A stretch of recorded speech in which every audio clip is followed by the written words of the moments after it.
Hi hello അസ്സലാമു അലൈക്കും. ഇന്ന് ഞാനിതാ വന്നത് അരിപ്പൊടിയും ഒരൊറ്റ മുട്ടയും വെച്ചിട്ട് നല്ല കിടിലം ഒരു വെറൈറ്റി റെസിപ്പി ഉണ്ടാക്കിയെടുക്കാൻ പോവുകയാണ്.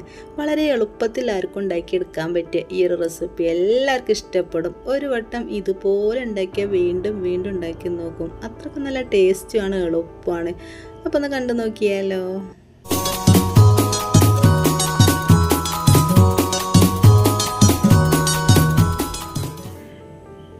അപ്പോൾ ഇതാ അരിപ്പൊടിയും ഒരു മുട്ടയും വെച്ചിട്ടുള്ള ഈ ഒരു കിടില റെസിപ്പി ഉണ്ടാക്കിയെടുക്കാൻ വേണ്ടിയിട്ട് ഞാനിതാ 1.5 ഗ്ലാസ് അരിപ്പൊടി എടുത്തത്.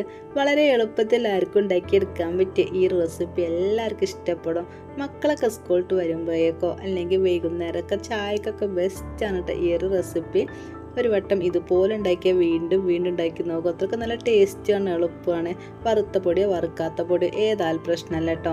ആദ്യം തന്നെ ഞാനിതാ ഇതിലേക്ക് മധുരത്തിന് ആവശ്യമായ ശർക്കര ഇട്ട് കൊടുക്കുകയാണ്. ഏകദേശം ഒരു 3 ശർക്കര ഉണ്ട്. ശർക്കര നിങ്ങൾക്ക് ഇഷ്ടമില്ലെങ്കിൽ പഞ്ചസാര ഇട്ട് കൊടുത്താലും മതിയേ.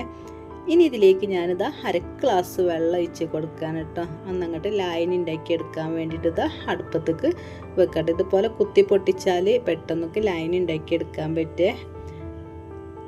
ഈ ഒരു സമയത്തിൻ്റെ വീഡിയോ കണ്ട് നിങ്ങൾക്ക് ഇഷ്ടപ്പെടുകയാണെങ്കിൽ ഇപ്പം തന്നെ ഒരു ലൈക്ക് ചെയ്യണേ. പുതിയ കൂട്ടുകാരെ കാണുന്നുണ്ട്, സബ്സ്ക്രൈബ് ചെയ്യാനും മറക്കരുത്.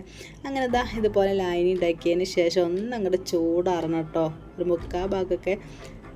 ഇനി ഞാനിതാ ഇതിലേക്ക് ഒരൊറ്റ മുട്ട ഇതുപോലെ അങ്ങോട്ട് ഒഴിച്ച് കൊടുക്കുന്നുണ്ട്. ഇതുപോലെ അങ്ങോട്ട് മിക്സ് ചെയ്ത് കൊടുക്കുക കേട്ടോ. പിന്നെ നമ്മൾ നേരത്തെ ഉണ്ടാക്കി വെച്ച് ലായനി ഉണ്ടല്ലോ, ഏകദേശമൊക്കെ ചൂടാറിയണേ. അത് ഈ ഒരു സമയത്ത് ഇതിലേക്ക് അരിച്ചിട്ട് ഒഴിച്ച് കൊടുക്കുകയാണ്. ഇനി നന്നായിട്ട് അങ്ങോട്ട് ഇളക്കി കൊടുക്കുക കേട്ടോ ചെയ്യുന്നത്. ഇനി ഇതിലേക്ക് ഇളക്കുന്ന സമയത്ത് വെള്ളം പോരായി ഉണ്ടെങ്കിൽ ഒന്നെങ്കിൽ ചെറിയ ചൂടുവെള്ളം, ചെറിയ രീതിയിലുള്ള, അധികം അങ്ങോട്ട് ഓവറാവാത്ത രീതിയിൽ ചൂടുവെള്ളമോ അല്ലെങ്കിൽ പാല് ഒരു 1/4 ഗ്ലാസ് ഇട്ടോ ഇതിലേക്ക് ഒഴിച്ച് കൊടുത്തിട്ട് നന്നായിട്ട് അങ്ങോട്ട് ഇളക്കി കൊടുക്കുകയാണ്. നിങ്ങൾ കയ്യിൽ പാൽപ്പൊടി ഉണ്ടെങ്കിൽ നേരെ ചൂടിൽ കലക്കിയിട്ട് ഒഴിച്ച് കൊടുത്താലും മതി കേട്ടോ. ഇതുപോലെ നന്നായിട്ട് അങ്ങോട്ട് ഇളക്കി കൊടുത്തതിന് ശേഷം മിക്സിയിലിട്ടിട്ട് ഒന്നങ്ങോട്ട് കറക്കി എടുക്കുകയാണ്. മിക്സി ഇട്ട് കറക്കുമ്പോൾ പെട്ടെന്ന് അങ്ങോട്ട് ഈ ഒരു കട്ടകളൊക്കെ അങ്ങോട്ട് ഉടഞ്ഞു പോയിട്ട് കണ്ടില്ലേ. ഈ ഒരു അളവിലാട്ടോ മാവ് കിട്ടേണ്ടത്. അധികം അങ്ങോട്ട് ലൂസാവാനും പറ്റില്ല, അധികം അങ്ങോട്ട് ടൈറ്റ് ആവാനും പറ്റില്ല. ആ ഒരു രീതി കേട്ടോ.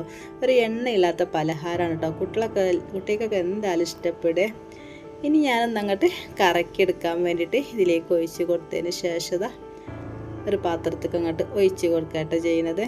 എളുപ്പമാണ്, ഒരുപാട് സമയമൊന്നും വേണ്ടത് ഉണ്ടാക്കിയെടുക്കാൻ. ഈ മാവ് കൊണ്ട് തന്നെ ഞാൻ 2 രീതിയിൽ ഉണ്ടാക്കിയെടുക്കണം കേട്ടോ ഈ ഒരു പലഹാരം.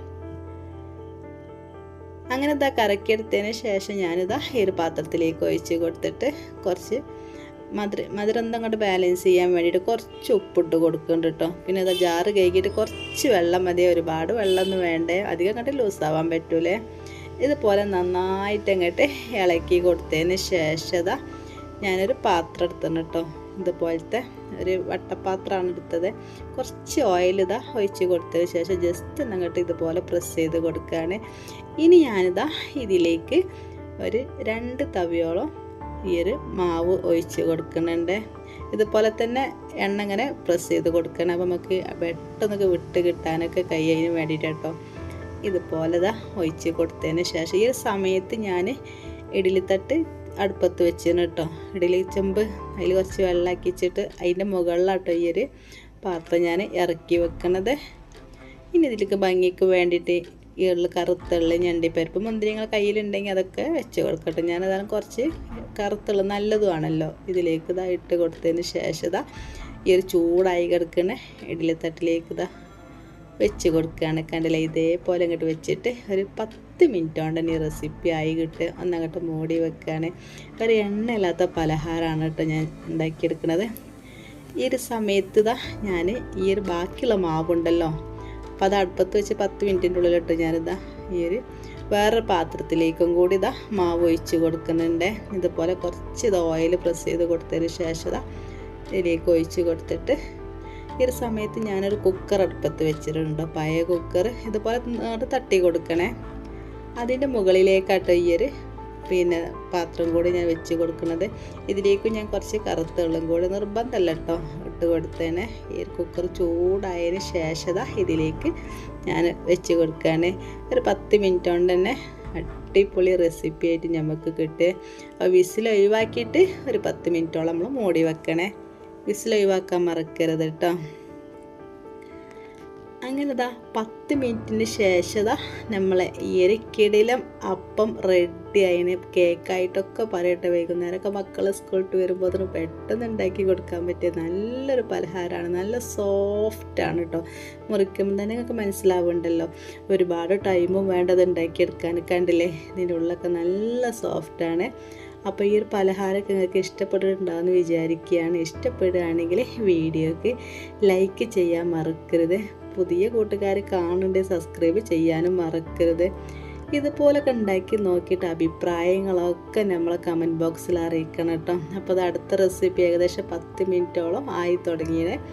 ഒന്നങ്ങോട്ട് ചൂടാറാൻ വേണ്ടിയിട്ട് ഞാൻ മാറ്റി വെക്കുകയാണ്. ഇങ്ങനെ ഒട്ടണില്ല എന്ന് കണ്ടാൽ നമുക്കിതാ വെന്തണെന്ന് അടയാളമാണ് കേട്ടോ. ഞാൻ സ്പൂൺ വെച്ചിട്ട് ഇങ്ങനെ ആക്കി കൊടുക്കുകയാണ്. ഒരെണ്ണയില്ല പലഹാരം തന്നെയാണ്. അപ്പോൾ അതാ കണ്ടില്ല, അടിപൊളിയായിട്ട് തന്നെ കിട്ടിയെന്ന് കേട്ടോ. കുട്ടികൾക്കൊക്കെ എന്തായാലും ഇഷ്ടപ്പെടും. അപ്പോൾ ഇന്നത്തെ വീഡിയോ എല്ലാവരും ഇത് കണ്ടിട്ട് ഉണ്ടാക്കി നോക്കാം. ഇൻഷാ അല്ലാഹ് ഇതുപോലത്തെ നല്ല നല്ല റെസിപ്പികളൊക്കെ ആയിട്ട് ഇനിയും വരാം. എല്ലാവരും